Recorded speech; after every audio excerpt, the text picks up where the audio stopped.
Hello दोस्तों, स्वागत है आप सभी का आपके अपने चैनल परीक्षा ई क्लासेस पर। दोस्तों, आज की इस वीडियो में हम बात करेंगे सामान्य ज्ञान जीके से जुड़े टॉप 30 क्वेश्चंस की। ये सभी क्वेश्चंस आपके आने वाले एग्जाम्स जैसे SSC, railway, ALP technician, UP police, MP police और सभी स्टेट एग्जाम्स के लिए काफ़ी ज़्यादा महत्वपूर्ण है।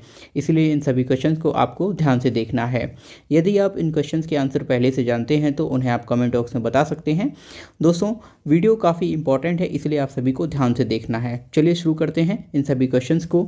पहला क्वेश्चन है, सुभाष चंद्र बोस ने किस संगठन की स्थापना की थी? भारतीय दल, पीपल ब्लॉक, फॉरवर्ड ब्लॉक या फिर केसरी दल? तो देखिए, सुभाष चंद्र बोस नेताजी के द्वारा फॉरवर्ड ब्लॉक नामक संगठन की स्थापना की गई थी। इसीलिए पहले क्वेश्चन का सी ऑप्शन बिल्कुल सही है। पहला ही क्वेश्चन काफ़ी महत्वपूर्ण है और ये कई सारे एग्जाम्स में ऑलरेडी पूछा जा चुका है, तो इस क्वेश्चन को आप सभी को ध्यान में रखना है। अगला प्रश्न है, राष्ट्रीय ग्रामीण विकास संस्थान कहाँ स्थित है? अहमदाबाद, हैदराबाद, कानपुर या फिर इलाहाबाद? तो देखिए, राष्ट्रीय ग्रामीण विकास संस्थान हैदराबाद में स्थित है। क्वेश्चन नंबर 2 का सही ऑप्शन है बी, हैदराबाद में राष्ट्रीय ग्रामीण विकास संस्थान स्थित है। अगला प्रश्न है, दही में खट्टापन किस एसिड के कारण होता है? नाइट्रिक एसिड, लैक्टिक अम्ल, सिट्रिक एसिड या फिर टार्टरिक अम्ल? तो देखिए, दही जब हम खाते हैं तो हमें जो खट्टापन आता है उसमें लैक्टिक एसिड होने के कारण दही खट्टा होता है। क्वेश्चन नंबर 3 का बी ऑप्शन बिल्कुल सही है, लैक्टिक अम्ल की उपलब्धता के कारण दही खट्टा होता है। अगला प्रश्न है, अखिल भारतीय किसान सभा के प्रथम अध्यक्ष कौन थे? स्वामी गजानंद, स्वामी विवेकानंद, स्वामी दयानंद सरस्वती या फिर सहजानंद सरस्वती?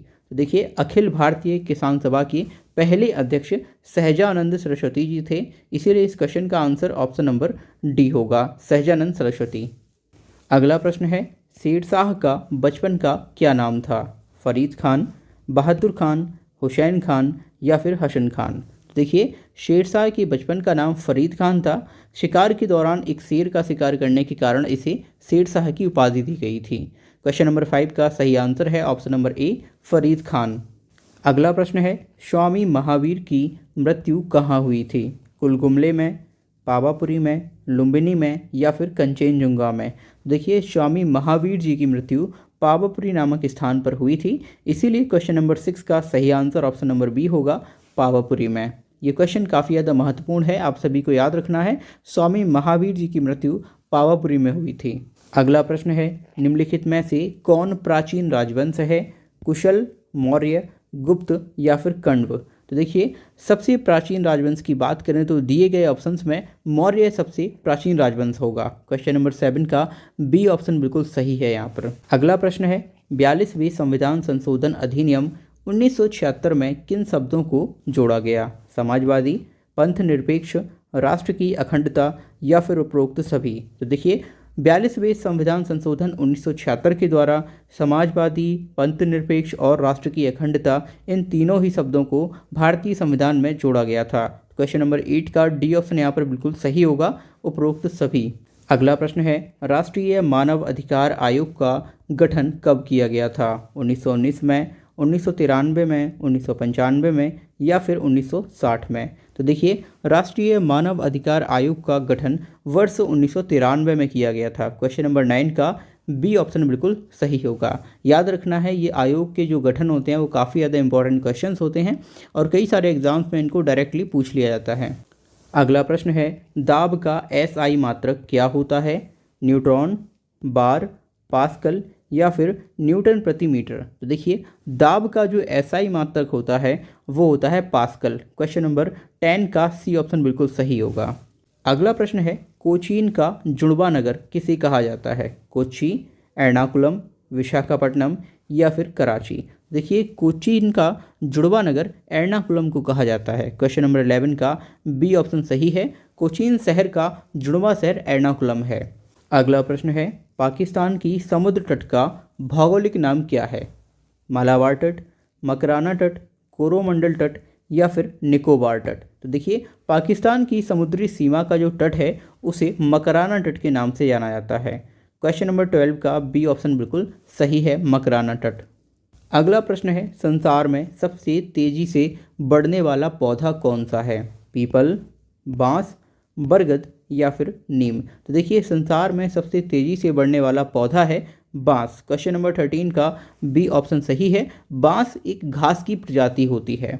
इस आंसर को आपको याद रखना है, काफ़ी महत्वपूर्ण क्वेश्चन है ये।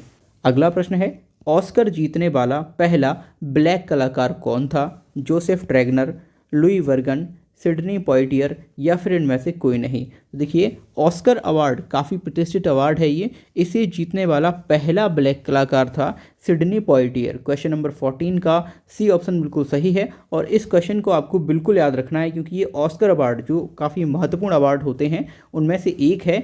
ये उस क्वेश्चन का आंसर है सिडनी पॉइटियर। अगला प्रश्न है, 40 गुलामों के दल का विनाश किसने किया था? बलबन ने, मोहम्मद गजनबी ने, इल्तुतमिश ने या फिर चंद्रगुप्त मौर्य ने। देखिए 40 गुलामों के दल का विनाश बलबन के द्वारा किया गया था। क्वेश्चन नंबर 15 का ए ऑप्शन बिल्कुल सही है। अगला प्रश्न है, प्रसिद्ध चार धाम यात्रा किस राज्य से संबंधित है? उत्तर प्रदेश, उत्तराखंड, कर्नाटक या फिर उड़ीसा। तो देखिए प्रसिद्ध चार धाम यात्रा उत्तराखंड राज्य से संबंधित है। उत्तराखंड राज्य में चार धाम यात्रा संपन्न होती है, इसे छोटी चार धाम यात्रा भी कहते हैं। यहाँ पर केदारनाथ, बद्रीनाथ, गंगोत्री और यमुनोत्री चार छोटे धाम हैं, इसीलिए इस प्रश्न का सही आंसर है ऑप्शन नंबर बी उत्तराखंड। अगला प्रश्न है, महासागर का निर्माण किस चट्टान से हुआ था? रूपांतरित चट्टान, कायांतरित चट्टान, बेसाल्ट चट्टान या फिर इनमें से कोई नहीं। तो देखिए महासागरों का निर्माण बेसाल्ट चट्टानों के द्वारा हुआ है। क्वेश्चन नंबर 17 का सही आंसर होगा ऑप्शन नंबर सी बेसाल्ट चट्टान।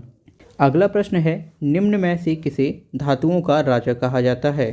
तांबा, चांदी, सोना या फिर हीरा। तो देखिए सोने को धातुओं का राजा कहा जाता है। क्वेश्चन नंबर 18 का सी ऑप्शन बिल्कुल सही होगा। अगला प्रश्न है, बंग भंग आंदोलन के समय कांग्रेस के अध्यक्ष कौन थे? मोतीलाल नेहरू, चित्तरंजन दास, गोपाल कृष्ण गोखले या फिर सुभाष चंद्र बोस। तो देखिए बंग भंग आंदोलन के समय कांग्रेस के अध्यक्ष चित्तरंजन दास जी थे। क्वेश्चन नंबर 19 का बी ऑप्शन बिल्कुल सही है, चित्तरंजन दास। अगला प्रश्न है, हॉकी का जादूगर किसे कहा जाता है? नीरज चोपड़ा, मेजर ध्यानचंद, सचिन तेंदुलकर या फिर रोहित शर्मा। तो देखिए हॉकी का जादूगर के नाम से मेजर ध्यानचंद जी प्रसिद्ध हैं। क्वेश्चन नंबर 20 का बी ऑप्शन बिल्कुल सही है। अगला प्रश्न है, सुभाष चंद्र बोस ने सिंगापुर में दिल्ली चलो का नारा कब दिया था? 1942 में, 1941 में, 1943 में या फिर 1945 में। तो देखिए सुभाष चंद्र बोस जी के द्वारा सिंगापुर में दिल्ली चलो का नारा 1943 में दिया गया था। क्वेश्चन नंबर 21 का सी ऑप्शन बिल्कुल सही होगा, 1943। अगला प्रश्न है, राष्ट्रीय साक्षरता मिशन की शुरुआत कब हुई थी? 1900 में, 1988 में, 1999 में या फिर 1991 में। तो देखिए इस प्रश्न का सही उत्तर है ऑप्शन नंबर बी, 1988 में राष्ट्रीय साक्षरता मिशन की शुरुआत की गई थी। अगला प्रश्न है, इंदिरा गांधी राष्ट्रीय मुक्त विश्वविद्यालय की स्थापना कब हुई थी? 1985 में, 1983 में, 1999 में या फिर 1987 में। तो देखिए Indira Gandhi national open university, इसकी स्थापना वर्ष 1985 में की गई थी। क्वेश्चन नंबर 23 का ए ऑप्शन बिल्कुल सही होगा, वर्ष 1985। अगला प्रश्न है दोस्तों, इस क्वेश्चन का आंसर आप सभी को कमेंट बॉक्स में देना है। प्रोटीन का उत्तम स्रोत निम्नलिखित में से क्या है? नमक, गाजर, सोयाबीन या फिर अंडा। तो देखिए इस क्वेश्चन का जो आंसर सही है वो होगा सोयाबीन। ऑप्शन नंबर सी बिल्कुल सही है, प्रोटीन का उत्तम स्रोत सोयाबीन होगा। अगला प्रश्न है, the race of my life पुस्तक के लेखक कौन है? कपिल देव, अनिल कुंबले, विराट कोहली या फिर मिल्खा सिंह। तो देखिए the race of my life पुस्तक के लेखक हैं मिल्खा सिंह। क्वेश्चन नंबर 25 का डी ऑप्शन बिल्कुल सही होगा। मिल्खा सिंह जी हमारे देश के काफ़ी बेहतरीन एथलीट रहे हैं। अगला प्रश्न है, मानव शरीर का सामान्य तापमान कितना होता है? 39 degree Celsius, 33 degree Celsius, 37 degree Celsius या फिर 35 डिग्री सेल्सियस। तो देखिए मानव शरीर का सामान्य तापक्रम 37 डिग्री सेल्सियस होता है। क्वेश्चन नंबर 26 का सी ऑप्शन बिल्कुल सही होगा, 37 डिग्री सेल्सियस।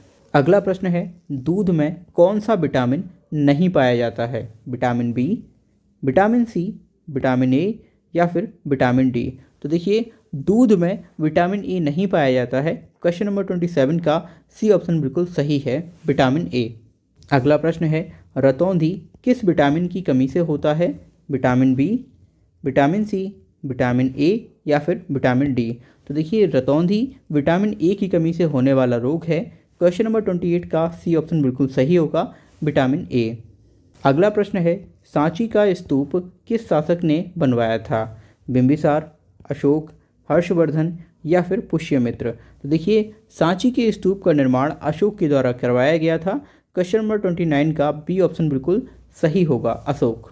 आज की वीडियो का अंतिम क्वेश्चन है, सबसे पहले सूर्य किस राज्य से निकलता है? दोस्तों इस क्वेश्चन का आंसर आप सभी को कमेंट बॉक्स में देना है। ऑप्शंस हैं मिजोरम, अरुणाचल प्रदेश, पश्चिम बंगाल या फिर सिक्किम। तो इस क्वेश्चन का आंसर आप सभी लोग कमेंट बॉक्स में देंगे। आई होप आपके जो क्वेश्चन से समझ आए होंगे। सभी क्वेश्चन काफ़ी ज़्यादा महत्वपूर्ण हैं आपके आने वाले एग्जाम्स के लिए, ये काफ़ी ज़्यादा इंपॉर्टेंट है। इसीलिए वीडियो को आप चाहें तो एक बार और देख सकते हैं।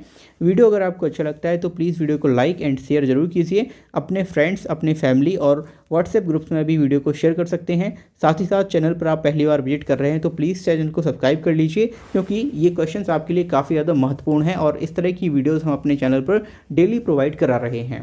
Thank you for watching this video. मिलते हैं हम आपसे अगली वीडियो में।